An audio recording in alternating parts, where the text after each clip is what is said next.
The A7S III is what many described as a near-perfect camera, now can record ProRes RAW externally to complement its awesomeness.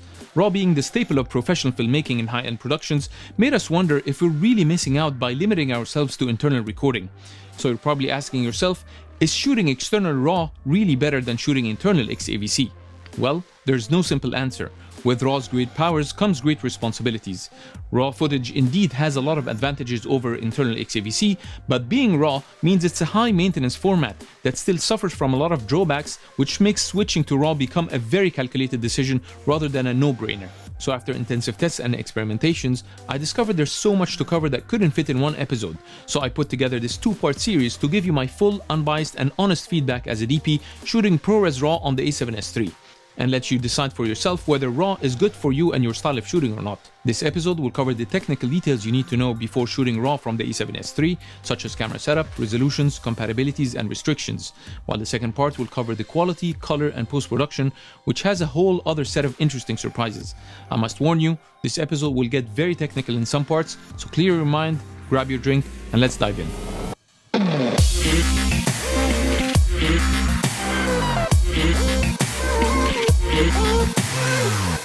Before we start, let's recap on what ProRes RAW is. It's a compressed RAW codec that sits on top of the ProRes family of codecs. It comes in two flavors, ProRes RAW and ProRes RAW HQ, both supporting 12-bit color depth, where HQ obviously is a slightly higher quality as it applies less compression, making it bigger in size. The codec was developed by Apple, meaning it's perfectly optimized for the Apple ecosystem, so expect it to perform flawlessly along with some advantages on their machines and apps versus how it performs on PCs or Premiere Pro, for example. ARTLIST was working very closely with Apple in the development of the format, which came to be a successful collaboration as it clearly shows how ARTLIST was a key player in democratizing external ProRes RAW recording through their recorders, such as the Ninja 5 over HDMI and the Shogun 7 over SDI. Unlike its other ProRes formats, ProRes RAW is an acquisition format, not a delivery format, meaning you can't export ProRes RAW from your computer, you can only record it straight from the camera to the recorder, then export it from your editor to any other format you like, including all ProRes RAW flavors. Finally, just like its ProRes cousins, it's a very efficient format, optimized to balance between performance and high quality image, and it pretty much delivered on both fronts. If you want to dive deeper into the boring details, I have another full episode talking about it, so I'll leave a link in the description. Now let's start with the camera setup. You'll need to connect the ARTLIST Ninja 5, make sure it's updated with the firmware 10.54 or later, which enables ProRes RAW recording from the S3. Add a compatible SSD such as the Compact Atom X, then connect it to the camera using a fast and reliable 18 Gbps HDMI cable. You gotta be very careful here, as I learned the hard way that not all 18 Gbps cables are created equal. Brands tend to throw these high speeds on their packages without much quality control to guarantee it, so you can go for the safe choice and pick the original and more expensive ARTLIST HDMI cable, or get the other high quality and slimmer option and save yourself some money. I'll leave both in the description below. Now let's go to your camera menu. Scroll all the way down to the toolbox, scroll down again to number 11, external output, then HDMI output settings. Once you click on it, scroll down again to RAW output and change it to on. Now go back one level and enable control for HDMI, this way you can trigger recording on the Ninja 5 from the camera. Also, one amazing thing I love about this camera is the ability to record on both internal XAVC and external RAW at the same time, which gives you the sense of security you need while recording RAW for having the redundancy backup in XAVC in case external RAW fails. Something you don't get with the S1H, as it gives you this message once you switch to external RAW recording. Now back to the S3, the only restriction you get in simultaneous internal recording is only having 4K options in XAVC-S and SI. No Full HD or HS options. Something I can easily live with. Keep in mind that with RAW recording enabled, frame rates controls are disabled in the movie settings. You'll need to set them from the HDMI output menu instead, which are restricted to 3 options of 24, 30 and 60p in NTSC and only 2 options of 25 and 50 in PAL. So no 120p internal or external recording when RAW is enabled. Moving on to resolutions. The great news is that ProRes RAW will give us the full 16:9 area of the sensor in its native resolution of 4.2K, almost 24% higher resolution than the internal Ultra HD, which will resolve slightly higher details than the internal XAVC. Here's a clip shot at 4.2K RAW compared to the same clip shot internally in Ultra HD. If we pixel peep, you'll see that RAW resolves slightly more details than the internal 4K. Feels like XAVC is a bit softer. Not a deal breaker, but worth noting. The only minimal inconvenience for this resolution is when downscaled to Ultra HD, it will give you an odd height of 2169 instead of the standard 2160. which can simply be fixed in Final Cut, for example, by setting the spatial conform options for the clip to fill instead of fit. The other solution can be set in the Ninja 5. Just tap on the ProRes RAW format on top, and at the bottom of the Record tab, you'll find the Resolution tab setting called Metadata Crop that's set to off. Tap it to turn on the 16:9 ratio. What it does is record a slightly cropped image with a resolution of 4240 by 2385, which gives you a perfect 16:9 ratio. This way, when downscaled, it will fit perfectly in the Ultra HD frame size of 3840 by 2160. Keep in mind that despite the fact that internal and external have different resolutions, both share the same exact field of view, which means that the Ultra HD is sampled from the 4.2K. This 4.2K resolution is pretty useful for cropping in post without compromising the Ultra HD resolution. Take this clip for example, shot in ProRes RAW 4.2K. This is how much I can crop to reach 3840 by 2160 Ultra HD resolution, which by the way is the same 1.1 digital crop that is applied when you turn on the active stabilization mode when recording internally. Which leads us to the next point, stabilization. As you might know, there are actually 3 ways to stabilize the S3 footage, 2 in camera and 1 in post. The first is the standard mode, aka IBIS, which uses the physical 5-axis stabilization to stabilize the shot. The second is the active stabilization mode, which is a digital stabilization using the gyro data to stabilize the shot further by applying a 1.1 crop to the image, similar to post-stabilization you apply in Premiere or Final Cut. The third and not very popular way is what we can call post-gyro stabilization. It's a post workflow exclusively found in their media management app ARTLIST Browse, which applies stabilization using gyro data saved on the recorded clips. I recommend watching Brandon Lee's video doing an amazing job covering that awesome feature. Now going back to RAW, as we said before, since the camera is sending the full 4.2K image from the sensor to the recorder, cropping won't be possible anymore, meaning active stabilization option will be disabled in the menu. And the other bad news is, stabilization is also not possible in post on ARTLIST Browse. I shot that same clip both internally and externally with stabilization off, but the app was unable to recognize the ProRes RAW version. Not sure if an update will fix this issue, since it's not only about making sure the gyro data being saved on the ProRes RAW file, but also about the compatibility of ProRes RAW within the app itself. So not sure if I can be optimistic about this one, unfortunately. And to sum up, enabling RAW recording will disable all your digital stabilization modes, and you're left with the standard stabilization only and your steady hands of course, so make sure not to drink coffee before your shoot or just use a gimbal. Now when it comes to file sizes and performance, as a rule of thumb, ProRes is usually known for its fast performance on all NLEs. It's very smooth to work with, especially if you're working on Final Cut. RAW on the other hand, usually has bigger file sizes when compared to internal compressed formats such as XAVC on the Sony. So if you add the two together, you get ProRes RAW, a very high performance RAW codec. To get an average size comparison, I recorded a 10-second clip on all ProRes recording presets externally and at the highest XAVC quality presets internally. Here's what I found. Starting with external RAW recording, ProRes RAW HQ has the biggest file size. It's getting close to being double the size of ProRes RAW Standard, even though I didn't find any visible quality advantage in HQ versus Standard that would justify this huge size difference. So I would just stick to Standard RAW and save on the hard drive space. Now when it comes to performance, despite those big sizes, both perform equally fast. You would think RAW HQ might be more sluggish than RAW due to its bigger size, but its smaller compression ratio that caused it to inflate in size was compensated with fast performance as it made it easier to process. Now let's check real quick the non-RAW or traditional ProRes formats. If you haven't used ProRes RAW before, you'd be surprised at how it's not that much bigger than ProRes HQ. Not to forget that ProRes RAW has 4.2K resolution, which would already contribute further to a bigger file size. Also, ProRes HQ is 4:2 10-bit versus RAW with 12-bit color depth, and being RAW, it doesn't resample color information, making it theoretically equivalent to 444 for the sake of oversimplifying the comparison. And yes, even though Sony is claiming to output 16-bit signal, RAW is recorded in 12-bit. Stand by as I'll talk about it right after this. Now let's move to internal. We have 3 formats to choose from, XAVC SI, S, and HS. They all max out at 10-bit 4:2. First, XAVC SI. It's an H.264 compression that can virtually be considered as the internal version of standard ProRes, since it offers a fast performance at the cost of having the biggest file size of all internal recording formats. Then comes XAVC S, which used to be the standard in older Sony mirrorless cameras. It also uses H.264 codec, but it's long GOP, which applies a more complex compression than All-I, slashing file sizes to almost half and sacrificing a bit of quality, especially in moving subjects, but mostly at the cost of much slower performance while editing. And finally, XAVC HS, also new to Sony mirrorless cameras, This one is an H.265 codec and long GOP compression, the worst combination for performance, yet packaged in a very good quality. That's because H.265 is a much more advanced and highly efficient version of H.264. It can give you a much better quality for the same data rate. But that high efficiency and quality is what causes it to be the most sluggish codec of the bunch, especially on old mid-range computers and laptops. Something the camera will warn you about when you select it from the menu. So to recap, the lowest ProRes RAW setting is more than double the heaviest high-quality internal XAVC SI codec. Both high-performing presets, yet RAW offers a lot more color data, reflected in the absence of any color compression and the 12-bit color depth, which segues to my next point, bit depth. I will get a bit technical in this part, so feel free to skip it if you're not into nerdy explanations. Okay, so now we know that Sony said it will output 16-bit RAW via HDMI. It gives us the impression of superiority over the 12-bit league of ProRes RAW enabled cameras. But the Ninja 5 can only record a maximum of 12-bit from all those other cameras. So how will it record 16-bit from the Sony? Does this 16-bit make any sense anyway?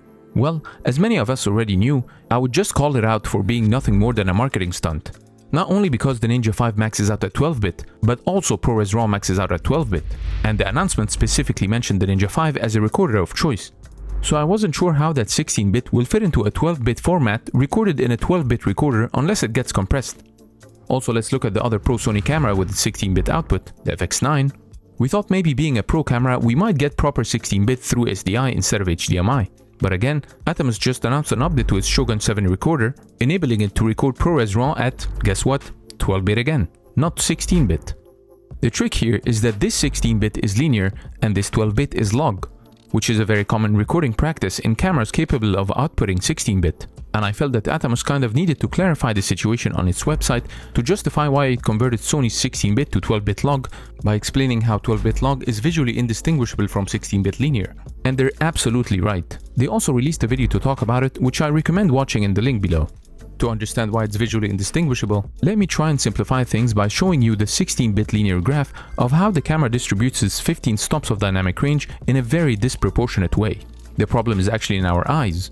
They're designed to discern contrast levels more in the shadows and midtones than in bright and super bright parts of the spectrum. In this case, linear encoding becomes very inefficient in storing so much data in the highlights that are not discernible to the human eye. So what the log conversion does is redistribute the 15 stops of luma values across the smaller 12 bits to match the human eye's way of seeing the world, which not only makes a lot more sense, but is also smaller in size and much more manageable in post. So in short, it doesn't really matter what any of those cameras output beyond 12-bit, since they will all end up as 12-bit ProRes RAW in the Ninja 5 or Shogun 7, which proves that this 16-bit feature Sony was flashing before us was nothing more but a flashy spec to sound better than others, and puts the A7S III back in the 12-bit ProRes RAW club. And even if you can hypothetically record 16-bit RAW in another format on another more capable recorder, there's no real use or implementation in a screen or even a pro grading suite that can display or make practical use of this amount of data anywhere yet. With that said, 12-bit log is pretty much the standard bit depth in RAW formats, and if Hollywood hasn't complained from it yet, then rest assured it's more than enough for you and everyone else. Moving on to compatibility, there's a whole list of apps that can support ProRes RAW at a different level of compatibilities. I'll leave a link to the official list in the description, but I'll only cover the important ones here. As mentioned earlier, ProRes RAW is an Apple product, meaning it'll be fully compatible with Final Cut X, offering us RAW to log conversion and metadata-based controls such as white balance, tint, ISO, and exposure offset. Those controls could become very useful in your grading workflow, but the catch is that they are camera specific. And as of the date of this episode, there are only 9 cameras out there that take full advantage of those controls, namely the Panasonic S1H, EVA1, the VariCam LT, along with the Z-Cam in all its flavors. Of course, this list will grow in time. I already know a couple more cameras that will potentially make it to this list before the end of the year, so keep an eye on it. But let's check them out in Final Cut so you can relate to what I'm saying. These are 2 test clips I shot, one with the S3 and the other with the Panasonic S1H. If we check the info tab, you'll see in the S3 you're only able to control the RAW to log conversion here, where I set it to convert to S-Log3. Then as you can see, the white balance metadata shows it was shot at 4700, but you can't control it. And not only you can't control ISO, but the ISO metadata is not even displayed. Let's jump to the S1H. You can already see that the list expanded. You have the same RAW to log conversion, which is set to vlog. Then comes the ISO metadata shown here as 634, even though I set it to 640, but I guess that's the real native ISO gain value for this camera. Then right below it, you get the ISO control in the form of a list with all those other values you can set it to, all of which will behave exactly like how you would have set it on the camera. Then comes the exposure offset, which acts exactly as it's labeled, meaning it offsets your exposure, virtually delivering identical results to what the ISO control does actually, not much of a difference there. Then comes what I believe is the most important slider, at least for me, which is white balance control. This literally changes the white balance as if you change it on the camera while shooting, so technically speaking, you shouldn't worry about setting the correct white balance on set anymore. Of course, this is an oversimplification of why it's important. Okay, let's jump back to our app's compatibility. Probably the majority of filmmakers are using Premiere instead of Final Cut, and the good news is that a very recent update fixed some graphic card compatibility issues with it. So now Premiere supports ProRes RAW on all machines including PC. You just need to install the corresponding driver for both Apple and PC operating systems. When it comes to RAW controls, it supports RAW to log conversion, no white balance, tint or ISO controls here. I found an exposure slider under the RAW effects, which I assume is also metadata based, same goes to the S1H. Then comes Scratch, not the most famous post-production app out there, at least in our indie community. You probably heard about it for the first time when they announced support and compatibility with ProRes RAW on all controls except exposure offset, not only on the A7S III and S1H, but also for all ProRes RAW enabled cameras, something Final Cut couldn't do, and there's a reason for that. Apple is still developing ProRes RAW and working out its compatibility issues that will roll out once they're ready.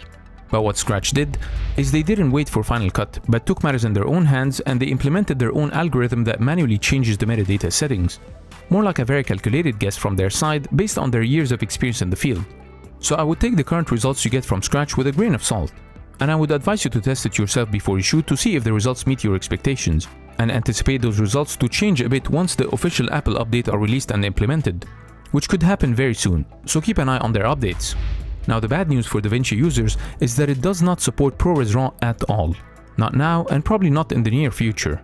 I don't want to get into the politics behind this, but let's just say it's probably a decision from Blackmagic's side not to include that support in an attempt not to jeopardize the progress of their own Blackmagic RAW format, which is completely understandable. I wouldn't advise you to wait for this compatibility to be available anytime soon, and I really hope I'm wrong. Again, ProRes RAW is still being developed, and all these options will be updated as we go, so keep an eye on them as they come out. Last topic in this episode is metadata, which usually covers three types of informations: camera, lens, and video file related metadata. One of the advantages of shooting in RAW over compressed is how it provides us with more information about the clip you shot in a form of metadata, which can become very useful and valuable in post-production process. I took screen grabs of metadata panels on both XAVC and ProRes RAW and got some interesting results. Let's check on Final Cut first. I'll go beyond the basic info such as file size, duration and frame rates, and rather focus more on the important differences. If you look at both ProRes RAW and XAVC, you'll obviously notice the difference in the codec and resolution. Then the lower part of ProRes RAW provides some more info and controls, starting with RAW to log conversion, which is more of a control than a metadata. Then the only one that's present here is color temperature, aka white balance. Then you'll find the camera model here, which is good to know if you have a multi-camera setup. But sadly, that's all about it when it comes to what ProRes RAW can offer over XAVC. Nothing about ISO speed or lens data such as focal length or aperture. So I checked the files on Media Info, a third-party app that reads metadata from video files, and managed to find not only the camera model, white balance, log and gamma info, but also aperture and the recorder ID. I even went to Scratch and it had identical metadata with no sign of ISO setting. So I was pretty disappointed that first, Final Cut being the native app for ProRes RAW, it still didn't display the full info that you can find in other apps. Second, ISO speed, focal length were nowhere to be found. So I thought of comparing it to the S1H and I got better results. First, on Final Cut, white balance was found on both cameras, but it's controllable in the S1H footage as we saw before. And ISO is totally absent from the A7S III, while in the S1H, not only it displays the ISO value that was set from the camera, but you also get a slider that can change it from here. Yet again, aperture value is missing, but you can find it from both cameras in other apps such as Scratch here at the bottom of the list. And of course, lens model and focal length are still nowhere to be found.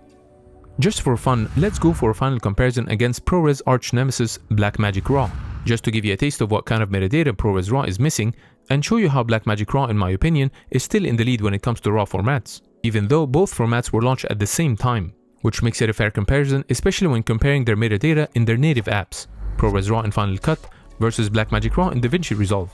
And I know many of you will say that Blackmagic RAW is not a true RAW format. Maybe I would care if I was a DIT or a programmer, but as a DP, I really and truly don't care what it is or what it's not. You can call it whatever you want to call it. I only care about how it performs, and if a non-RAW format performs better than a true RAW one, then I'll take it. I hope this clarifies my position about this topic once and for all. Okay, let's go back. Of course, you get all the basic metadata including the white balance and ISO on both apps. Then Blackmagic has the advantage of offering you not only the exact lens model, but also the aperture value and most impressively the focus distance to the subject, which is very useful in VFX work. There's a whole lot of other pro-type metadata Blackmagic RAW can offer us, but that will be covered in a different episode. So, to summarize, when talking about the A7S III, the only good thing compared to XAVC is having white balance, aperture, and camera model info, but their visibility is inconsistent across apps.